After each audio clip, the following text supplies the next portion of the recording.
Hi,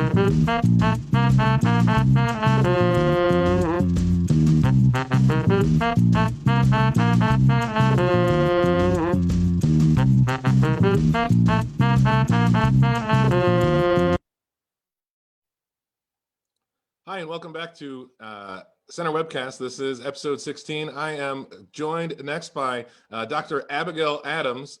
She's a medical anthropologist at IUP. She's also chair of IUP's Global Health Program. How are you doing, Dr. Adams? I'm doing well. Thank you so much for having me. I appreciate the invitation Fantastic. from the center. Thank you. For sure. Well, glad for you to be here. Can you tell us, so I gave your title there, can you tell us a little bit about your background and some of the anthropological contexts of viruses like these that you've been studying and that you feel like folks should be aware of, and how, how does this relate to your sort of field of study? Sure, absolutely. I'm a medical anthropologist, so one of the things I do primarily is study the intersection of cultural belief and disease and health. So medical anthropology has a lot to offer to the analysis of what's happening with COVID-19. IUP has a newly established global health program, which I'm the director of, and this is a program which looks at health inequality from a global perspective. And so this is a domain in which we kind of look at cultural belief, inequality, and health in the intersection of these three things. So the second part of your question, what are some of the things, what are some of the ways that we can think about this virus anthropologically? It is a zoonotic disease that originated in an animal, and the virus changed to be able to be hosted in a human. If we think about this anthropologically or from the big picture perspective, zoonotic diseases have devastated humanity for millennia. Some of the most infamous, of course, we could think about in terms of smallpox. Smallpox has probably killed over 500 million people globally. It was eradicated in 1980, one of the greatest public health achievements in the history of humanity. So we do have good news. We can overcome. We do have the ability to kind of beat and fully contain these types of these zoonotic viruses. Influenza is a zoonosis, right? It's traditionally called bovine influenza. It originated in cattle. And so as long as humans have been raising animals and eating animals, primarily raising, it's usually domesticated animals that cause these types of diseases, like mad cow disease, for example, not a virus, but a zoonotic disease. We have been dealing with the impact on our communities. What is unique today, obviously, is our global moment, when there's 7 billion people, and the unfortunate perfect storm of the nature of the virus, the fact that it spreads very rapidly.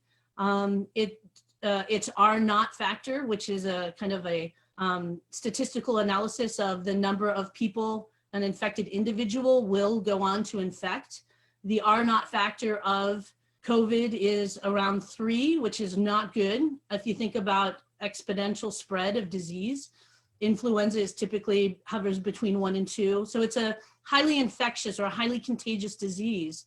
In addition to kind of our global world that provide the stage for the spread of the virus, we have its contagion and the fact that there are so many asymptomatic people that it's really difficult to identify people who have it in the first place and activate containment efforts. So yeah, it's unfortunately the perfect storm.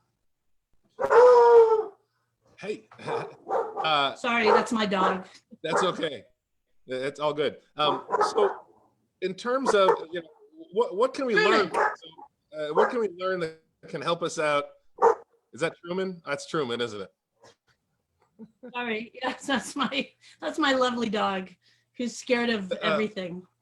I absolutely love these Zoom calls and doing all this by Zoom. That is 100% okay. I guess my question is, what what can we learn from these past pandemics and dealing with these zoological viruses that can help us deal with this one right now? What do we learn about human behavior when these things come around? Well, much of this, like any disease, it's a social process. Of course, there's the biology that undergirds the experience of the disease, but the only reason we talk about it is because the only reason it has a name is because it has affected humans. There are, billions upon billions of viruses out there in the world that we have not labeled or identified or spent any time on because they don't spend time in us. So, we have this relationship with the world of viruses. We can look retrospectively at how we have engaged them in the past. We know that oftentimes what happens with the kind of social process of disease is sometimes the stigma of the disease can cause as much harm or perpetuate even more harm, if you will, sometimes than the actual disease itself. So we have to pay attention to our narratives of contagion, who is kind of identified as the source. We have a history as humans of othering people based on the emergence of diseases. And we have to be really careful about our narratives, about how we treat others, because it is not just a biological process. So the perfect example or a pretty good analogy is the HIV epidemic. When it first emerged in 1980, it was treated by the administration at the time as a joke, right? There's a really wonderful documentary called When AIDS Was Funny. And the press secretary of Reagan, is recorded chuckling about HIV. And now retrospectively, that seems obviously horrendous, but we associate viruses with people. And we have done the same thing with COVID in very real ways, and that have caused direct harm to specific communities.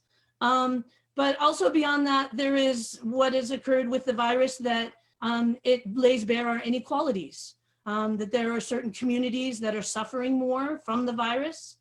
That is the social determinants of health. We know very clearly from research that your social world is the greatest determinant of your health outcomes. And as a result, what we see is inequality being laid bare in our society as certain populations suffer. I understand people want to get back to work, and economic insecurity is health insecurity. Those two things are very much linked. People can't take care of themselves health-wise unless they have an income. But at the same time, our role as a society, as a humanistic society, which I hope we are, is to protect the vulnerable. And that is one of the objectives of public health. That's why the word public exists in it. And the same thing with global health. One of the underlying directives of global health is to reduce health inequity. So this is an event which was foreseen. Epidemiologists foretold its coming. It's not like we didn't have one in our rearview mirror with the 2009 H1N1 epidemic that fortunately didn't roll out the same way this one did. But, our kind of response and our ill preparedness is probably shocking to a lot of people because of our economic ascendancy in the world. So I think a lot of the way we could think about this is a time to rethink our strategies of health. Hopefully, a lot of people will start to recognize that it's very harmful for a society to have access to healthcare linked solely to employment. And we're seeing the fallout from that, from the huge backlogs of people filing for unemployment that's happening right now. 30 million Americans filed for unemployment in the last 6 weeks. So, we're kind of seeing where our society has failed. And it's a time to kind of turn around and think about how we can reestablish safety nets and reestablish a society that doesn't let the vulnerable fall through the cracks. Can you talk about that a little bit more? The demographic impact of COVID-19. Not necessarily. Well, I think we don't necessarily know in Pennsylvania because they didn't collect race data, but in a lot of other places that had a disproportionate impact on people of color. And I heard you reference those sort of inequalities before. Can you talk a little bit more about how this pandemic kind of lays bare some of those issues? Right. It's not that the particular virus is more lethal for any particular race or anything. It's something completely different. Can you talk about where that comes from? Sure. So what happens when what is kind of, we think about as the life history of your health, when you are a person of color and you live in a racist society, you have more stress and what's called chronic stress that is not resolved for you. It causes a direct biological outcome. So people aren't getting sick because they're people of color, are dying at higher rates because they are people of color in the United States. They are dying at higher rates because they have lived their lifetime in a racist society, which causes biological outcomes, right? So what happens if people of color, it doesn't matter if you have the exact same economic standing and the exact same kind of health regimens, a person of color versus a white person living in US society will statistically have poorer health outcomes by the very nature of racism. And the idea that chronic stress has long-term outcomes on bodies. So what happens is we have a disproportionate effect on communities of color because our health system and our social system makes them more vulnerable. And we're reading as well within this particular pandemic, and I think you mentioned it also, the folks who are on the front lines or are doing not necessarily always the healthcare work, but folks who are essential workers across the board are against a disproportionate, or there's a high proportionality of people of color there. Yeah, absolutely. And that's kind of one of the other lessons, if we can, from this whole experience, which is going to be very protracted, right? This isn't something that's going to be resolved quickly, socially, at least. Yeah, the people of color working in certain positions are often on the front line, right? It's also, there's a very gendered element to this all as well. But we see that our society is asking people who have not been provided a living wage, who oftentimes have not been provided access to the very human right of healthcare, are being asked to put themselves in harm's way for society. Right? And that's the paradox here, is that it's these populations that have, traditionally been underserved by our society, have been marginalized economically and racially, that have been asked to sacrifice themselves in the name of the nation. So it's a true paradox. So let me just shift to sort of thinking about looking forward. As coming from the global health, public health perspective, looking about reopening, looking about what this is in the long run. You heard a couple of our episodes. You heard our interview with Senator Pittman. What's your advice for leaders, including Governor Wolf, including local leaders here, including everybody? What's your advice for making sure that we can not necessarily exacerbate these inequalities as we the transition out of the stay-at-home orders to this reopening? And I guess I want to ask, what are concerns? What if we're doing this too soon, what are the worries? What should we be worried about? That might have been too Right. close. So my primary concerns about reopening, I of course think it's important to reopen. Our society needs to be a society, right? We are by our nature of a species, social creatures. So, and we are dependent upon our economic system. So reopening needs to happen, but I want to be sure it's done properly. The only reason we can even talk about it right now is because our social distancing approaches have been effective. Right now, we only have one way to curb the virus, and those are non-pharmaceutical, right? Well, the only way that we can kind of, from a social perspective, address the spread is through quarantine and social distancing on one side, and then the other side is hand washing and sterilizing environments. That is our only response we have right now to this epidemic, right? So, and we're about a year out at minimum, I'm guessing, according to what's going on in virology, to the establishment of a vaccine. And then, of course, even when we do, make a vaccine, there is the barriers of distributing it globally, right? So this is going to be a very protracted event. We all understand that. My concern is that we undermine ourselves by moving too quickly.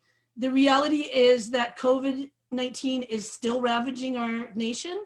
1 in 3 people globally who have COVID live in the United States. There's massive underreporting. Lots of states do not report home deaths. And we honestly don't have the capacity to test in a way that would make reintegration advisable, right? We need to be able to test. We need to be able to test. We need to be able to track. We need to be able to target.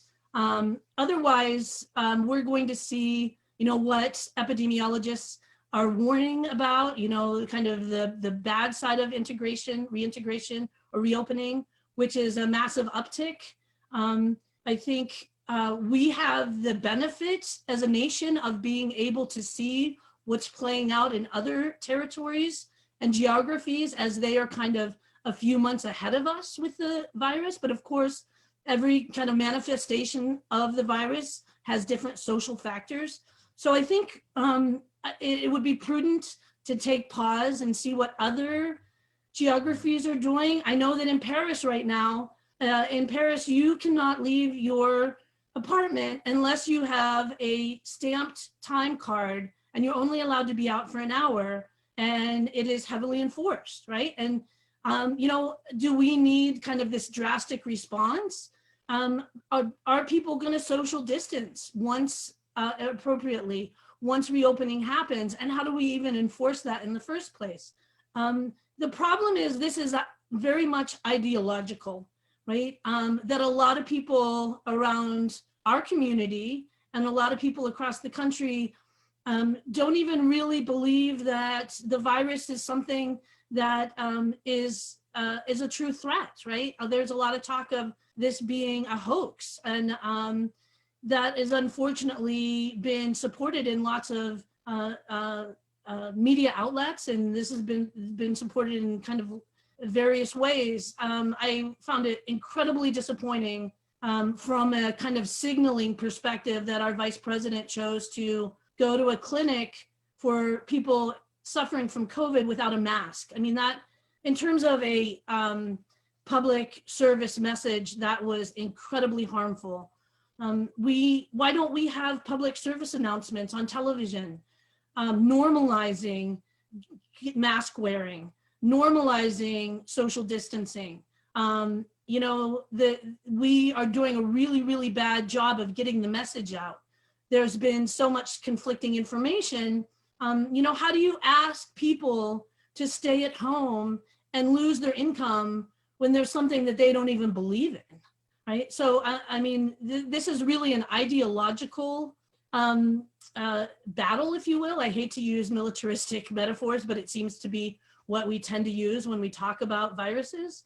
So I think it's really important before we open up that we get the message out there to people that, you know, that these things work, and that we have speed limits. You know, people are not rallying against speed limits. They understand that their personal actions can have negative effects on other people in their community, right? We need to get this message out that these measures, although incredibly inconvenient and quite honestly anti-human in many ways, are really necessary for us to protect the most vulnerable. Otherwise, they will perish. I think that's really sound advice. I mean, I think the push is it's fraught with a lot of issues. Dr. Adams, is there anything else that you want to let our audience know in terms of where we are here, and what is a good transition, and what should we be asking? We have a lot of folks on. We've got Senator Pittman on. We had Senator Casey on. We have a lot of folks from IRMC on. What are the things we should be asking them in terms of how do we learn from anthropology? Well, anthropology is inherently historical, right? So culture doesn't just pop out of anywhere. We have to look at past pandemics as kind of ways to learn. We need to turn to science. We need to listen to epidemiologists. Although there's a lot of newness to this virus, we know what works in terms of containment, and we know kind of what tools we need to have. And at this point, they're just not present. We can't kind of unmuddle our beginning with this virus, but we can definitely do a better job as the epidemic curve, hopefully, starts to drop. But we just haven't seen that yet. I mean, and this is never going to be kind of a easy process. You don't want to wait too long because that causes harm, and you don't want to do it too early because that causes harm, right? So I think one of the most important things that we should do as we kind of consider reopening is be very wary of and institute policy protections for prisoners. This is an area that is absolutely ripe for the spread of COVID. What are we doing to protect our prisoners? They were not issued a death sentence, and therefore they are deserving of the protections of the state. I know that nursing homes are very vulnerable, but so are prisons. We need to have this in our public conversation. We need to think about the way reopening is going to affect different areas. There is definitely an urban-rural divide here. One of the things that is probably going to happen is as the virus moves through the United States geographically, we're going to see it hit rural areas harder. So I think that maybe we're kind of jumping the gun a little bit. Again, a gun metaphor, but it seems pretty apt. We can also be prudent and watch what happens in other states, right? We don't have to guess. We're going to watch what happens in Georgia. We're going to watch what happens in Colorado and other states that are in Michigan and that are quickly lifting their quarantining policy, their quarantining requirements, and moving into reopening. So what I think that our governor should do is watch what happens in other states that are moving more quickly than we are. That does give us a position to adapt to that data as it comes in. So let me ask you one more thing about, we've been asking all of our guests about these protests that are going around. And I wonder if there's an ethnography there, or if there's some sort of consistency or something we learned from history. There is there is a contingent of folks. They're here in Indiana, and we've seen them across the country of folks who are, like you said, are just not. They're not convinced by the data. They're not convinced by the science. Is that a common thing among us human beings? Do we is it common in societies to have sort of a contingent of folks that they're just not going to believe contrary to their beliefs, or did I just describe everybody? Well, I think when you look at kind of the manifestation of these protests, right? I think we need to think about risk in terms of people's everyday lives, right? So we're asking people to abandon their income, stay at home, avoid social interaction, all of the things that kind of humanize us in our society. We're demanding that people abandon those things in the name of something that we can't see, right? And yes, we can say, well, scientists see it and we can study it and observe it. And yes, it's real. But you know what's been real to many of these people who are involved in these protests is they have been risking their bodies and their well-being in other domains every day. And so the idea of risk is something that we really need to think about in terms of why do people want to return to opening up our society if it's, if specialists and the epidemiologists are saying it's not safe. The idea is that the people have been subjecting themselves to things that are not safe for a long time, right? If you think about Indiana County, we are right in northern Appalachia, and this is a region that has traditionally had industries that are hard on bodies, that make people sick. Part of that is kind of what people do when they work. There's an ideology here that that work is not easy, but it's necessary, right? And so there's a history here where people have put themselves at risk for a long time. And this is just kind of another threat in the smorgasbord of threats to people's well-being. And it becomes more of a threat because it is taking away their livelihood. And it seems so immediate. Well, I thank you. I'm reminded of the concept of that I've heard of from another sociologist from this area. Jim Doherty talks about this area being a zone of sacrifice. And I think that he was talking about sort of environmentally and physically the landscape, but I think with people as well. This region has a history of folks sacrificing, like you said, their bodies. We're a zone of sacrifice. Well, thank you, Dr. Adams. Really appreciate you coming. Really appreciate you being here and talking to us a little bit about how we should be thinking about this and what kind of a context. I think it's super important. Will you come back again? Anytime. Fantastic. All the way from Shalakta. Absolutely. It was my pleasure. All the way from Shalakta, where the internet is not good. Your internet's not good. In the house. Senator Pittman, Abby's internet is not good. Can you work on that a little bit? Anyway, thank you, Dr. Adams. We'll be right back, and we're going to talk a little bit about data and some breaking news. Folks can stick around.